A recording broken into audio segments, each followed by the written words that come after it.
Hey there, thanks for watching this video. Today we're going to be tackling full coverage. Now you'll see that I've got some parentheses here around full coverage because I hate to call it full coverage. And you'll understand what I mean here in just a second. It's one of my pet peeves, drives me crazy to call it full coverage because when people call this full coverage insurance, they feel like a nuclear bomb could hit their car and they would be totally fine because they've got full coverage. Doesn't that just sound so heartwarming? Okay. The real term for this is actually comprehensive coverage. And so there's two parts to this full coverage business. We have collision coverage, which I'll just abbreviate as COLL, and comprehensive coverage. Okay. So what do these mean, this full coverage business? Okay. Full coverage is meant to protect the value of your car. So banks, if you have a loan on your car, they require you to have full coverage insurance because they're loaning money out on this car, and if that car gets totaled, you're probably not going to want to make your payment, right?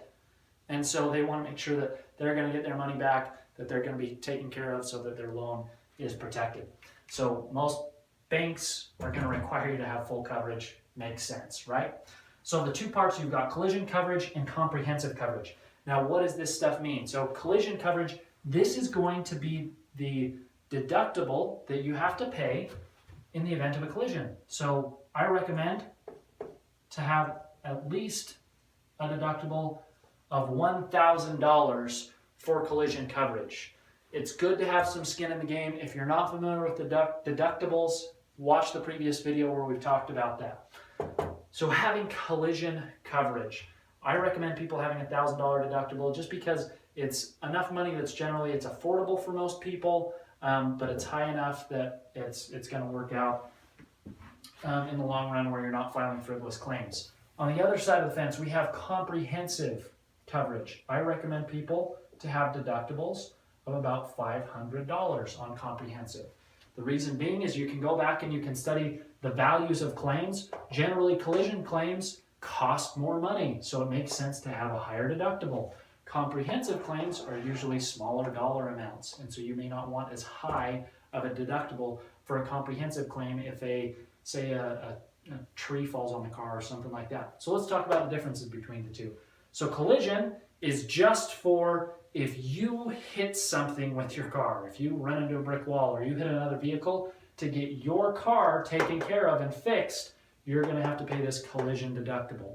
Comprehensive is for just about anything else that could happen to your car. So I was talking to a client today to where before he was with me about 5 years ago or so, he said that there was a bunch of snow in the trees, one of the tree branches fell, and it fell on his truck and dented the heck out of his truck.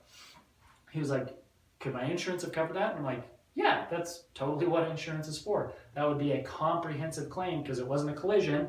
They didn't run the truck into the tree. It was something that happened to the vehicle. Or an example of this might be a hit and run. Or when I was in college, I remember coming out of one of my college classrooms and somebody had done the favor for me of keying the side of my dark green truck. And they keyed the side of it. So an example of a comprehensive claim and things like that. So these are kind of the two differences of full coverage insurance. The other reason why I hate talking about full coverage insurance is, do you remember our video where we talked about liability limits? Remember, so in the state of Utah, we've got 25, 65, 15 as the state minimum, and then we have 5,150 and so on and so forth. On up to 250, 500, 250 is the most generally the higher end of what we'll see. There's limits above that, but that's kind of the most common.